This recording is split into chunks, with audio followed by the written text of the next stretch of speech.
제가 대학생 때 1년에 2번 내지 3번 정도는 시민문화회관에서 있었던 이제 클래식 발표회 공연을 이제 보려고 갔었습니다.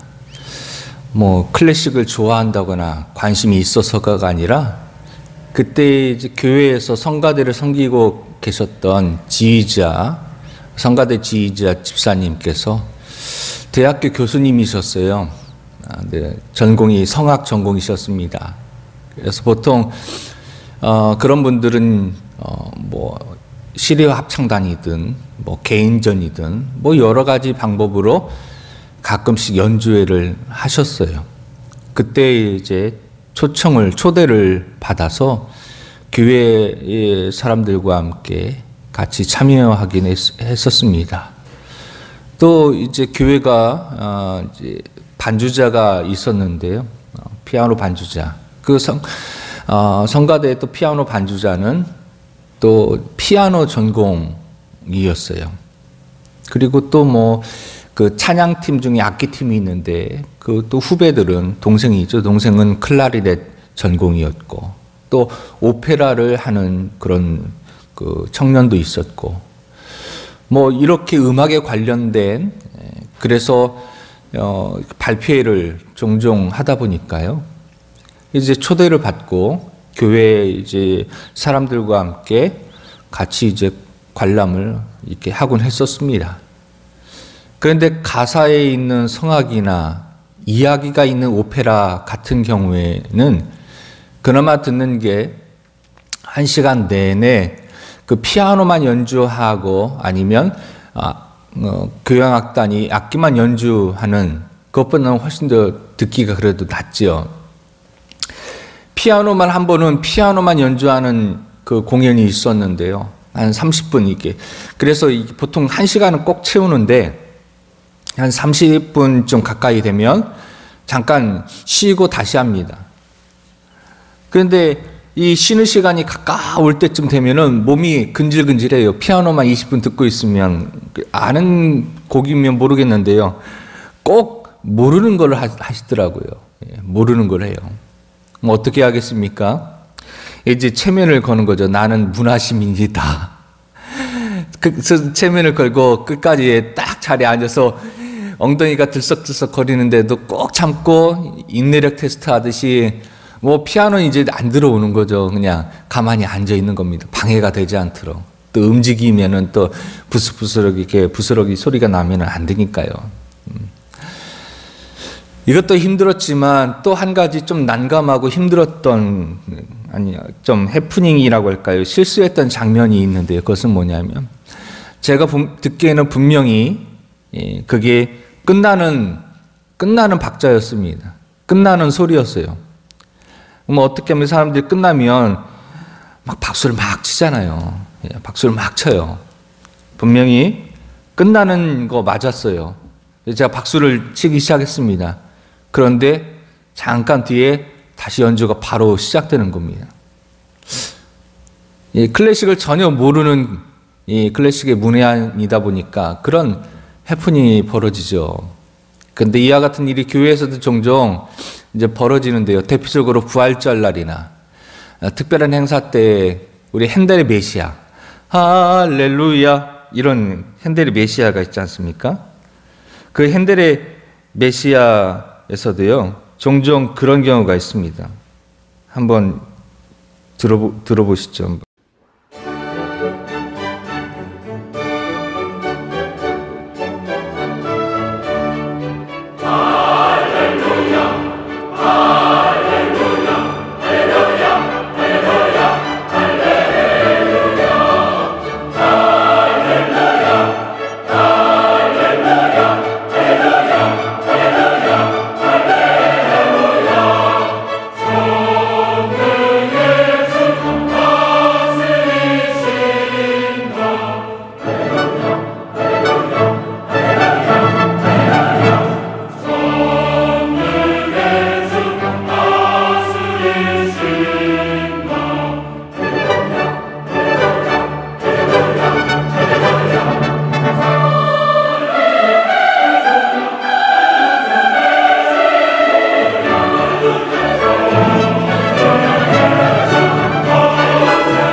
마지막 부분에 할렐루야, 할렐루야, 할렐루야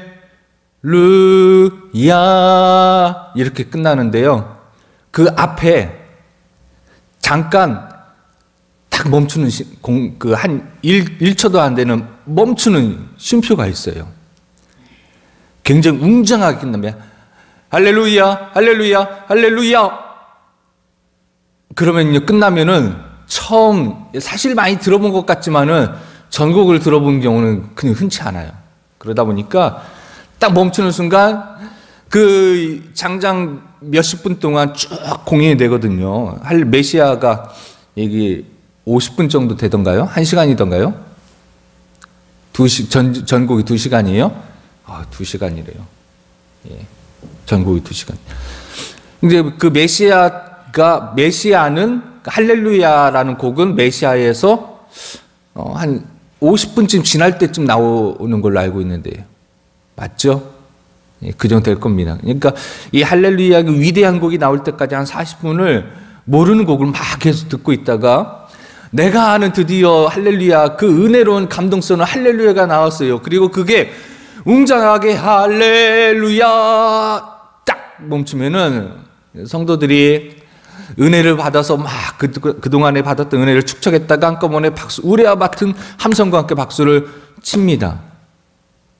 그런데 1초도 안 된 바로 다음에서 다시 연주가 시작되죠. 할렐루야. 끝나면 이렇게 끝납니다. 꼭 한두 명씩은 1년에 꼭 그런 분이 나오시죠. 여러분, 오늘 읽은 7장의 말씀 속에도 이제 이와 비슷한 장면을 우리가 볼 수가 있는데요. 잠깐 끊고 다시 이어가는, 즉 나누는 부분들이 이렇게 있습니다. 느헤미야는 총 13장으로 이루어져 있는데요. 이 느헤미야는요, 다시 전반부와 후반부 나눌 수 있어요. 1장부터 오늘 읽었던 7장까지, 그리고 8장부터 13장까지. 그래서 이렇게 전반부와 후반부와 그 내용에 따라서 이렇게 좀 나눌 수가 있는데요. 전반부 1장부터 7장까지는요, 지도자 느헤미야와 더불어서 성벽 재건을 다루는 내용이 전반부이고요. 후반부는 성벽 재건 공사 이후에 눈에 보이지 않는 영적인 성전을 견고히 개혁하며 세우는 영적인 이 성전을 세우는 그런 내용입니다. 눈에 보이는 벽돌로 쌓아가는 가시적인 건축도 필요합니다. 중요합니다. 무너지지 않게 견고하게 해야 됩니다. 궁극적으로는 이 성전을 지키는 것까지가 매우 중요하죠. 쌓는 것도 중요하지만 그 성전이 무너지면 안 됩니다. 지켜야 됩니다.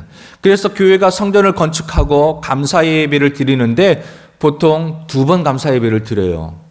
첫 번째는 뭡니까? 입당 예배를 드립니다. 입당 감사 예배를 드립니다.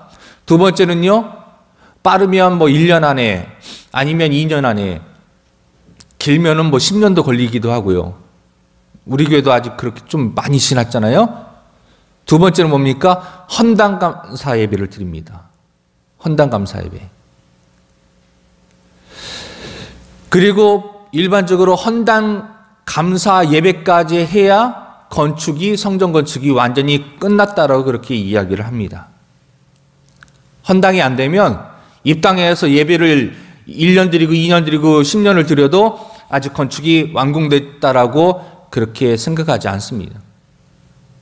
근데 우리는 보이는 건축의 완공, 그리고 재정적으로 은행의 대출, 즉 완전히 다 빚을 갚고 헌당 예배까지 했을 때 보통 성전 건축이 완공됐다라고 생각하는데요. 하나 더 우리는 사실은 오늘 말씀을 통하여서 하나 더 추가를 해야 됩니다. 뭘까요? 바로 이 성전의 벽돌만 쌓았다고 끝나는 게 아니라 그것이 무너지지 않도록 영적인 성전을 다시 세우는 작업을 느헤미야가 했던 것처럼 우리도 그렇게 해야 된다는 겁니다. 그래서 마치 핸델의 메시아에서 할렐루야가 정점을 찍고 잠깐 쉼표가 있는 시간이라고 시간을 주었던 것처럼 끝부분인 할렐루야까지 끝나야 바로 끝나는 것처럼. 그런데 이 영적인 성전을 개인 한 사람 한 사람이 세우지 않고 벽돌로만 성전을 지으면 무엇이냐면 분명히 이 현대식으로 또 최첨단으로 너무나 아름답게 너무나 편리하게 건축을 했어요.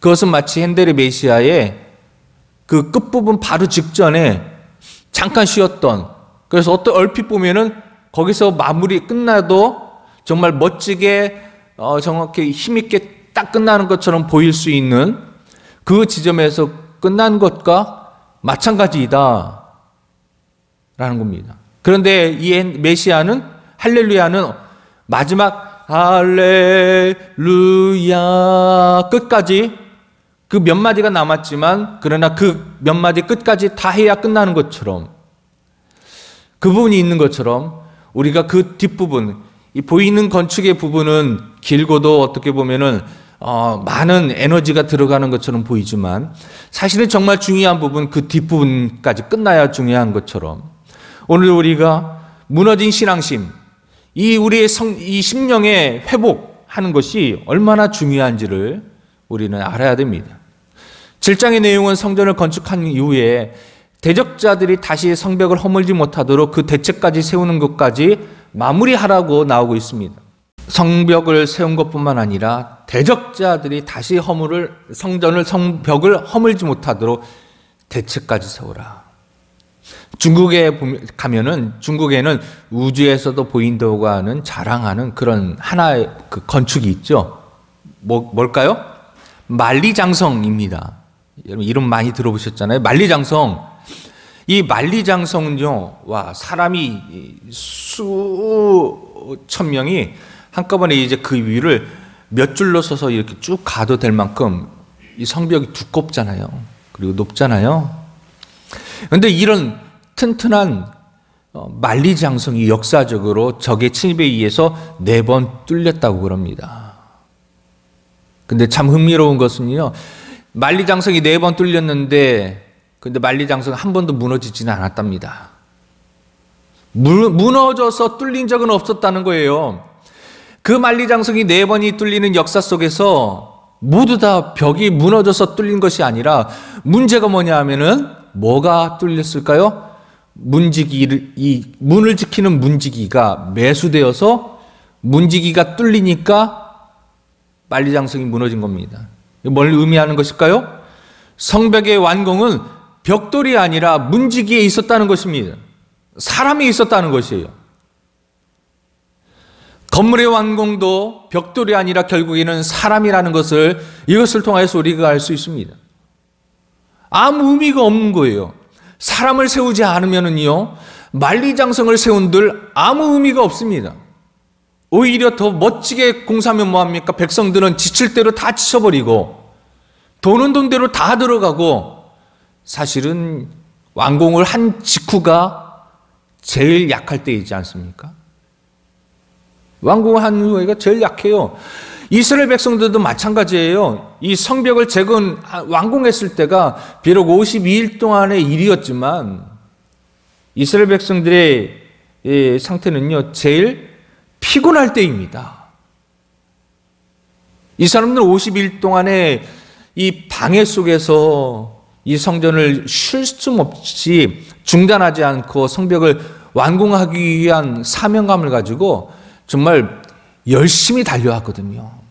한 손에는요, 이 벽돌을 쌓는 공사를 위한 도구를 손에 들고, 한 손에는요, 대적자들이 언제 침략할지 몰라서 한 손에는 무기를 들고요, 정말로 자기에게 주어진 맡은 일들을 최선을 다해서 정말 했습니다. 완공된 후가 제일 피곤할 때예요. 자, 아무리 멋지게 공사해도 사람이 무너져 버리면 아무 소용이 없는 겁니다. 오히려 이 적군들은 멋지게 지어진 성을 감상하면서 편안하게 더 비웃으면서 더 조롱하면서, 야, 이렇게 멋지게 성벽을 짓고 만리장성을 지어봐야 무슨 소용이냐, 헛수고다. 이렇게 뻥 뚫리는데 우리에게 정말 멋진 건축물을 구경시켜줘서 고맙다고 비웃으면서 그렇게 들어가서 점령하고 성벽을 무너뜨리지 않습니까?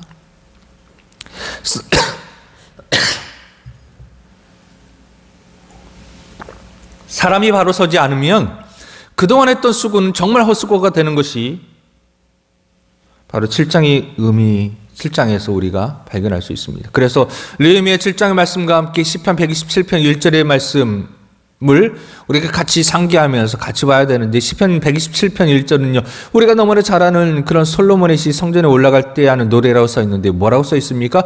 여호와께서 집을 세우지 아니하시며 세우는 자의 수고가 헛되며 여호와께서 성을 지키지 아니하시며 파수꾼에 끼어 있음이 헛되도다. 옛날에 파수꾼의 경성함이 헛되도다 그렇게 얘기했죠.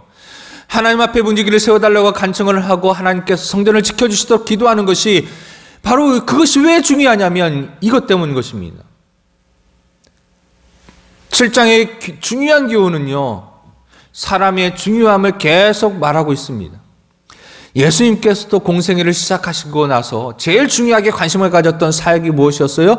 사람을 세우는, 사람을 제자 삼는 사역이었습니다. 사람을 세우는, 사람을 하나님의 나라의 백성으로 세우는 일을 제일 중요하게 여겼습니다. 예수님의 모습을 통해서도 우리는 하나님 나라의 일 중에서 제일 중요한 것은 사람을 세우는 것이라는 것을 알 수 있습니다. 교회도 마찬가지 아니겠습니까? 벽돌만 멋지게 쌓아놓고 사람이 없으면 아무것도 아닙니다. 오늘 기도할 때 하나님 예배당을 주셔서 참 감사합니다. 감사의 기도를 우리가 드려야 될 것입니다. 느헤미야 이 이야기를 읽고 있기 때문에 우리에게 예배당을 주셔서 얼마나 감사한지요. 저는 정말 한빛교회를 온 지 이제 1년 3달째 이제 되면서 그때부터 처음부터 지금까지 좀 날마다 감사하는 것이 뭐냐면 하나님 이렇게 성전이 우리 교회에 성전이 있어서 너무나 감사합니다. 매일매일 저는 그렇게 감사를 느끼고 있습니다. 사랑하는 여러분, 벽돌로 지어진 성전이 있을 뿐만 아니라 주님의 십자가 보혈로 세워진 거룩한 성전인 바로 저와 여러분인 성도가 바로 세워져야 하는 것입니다.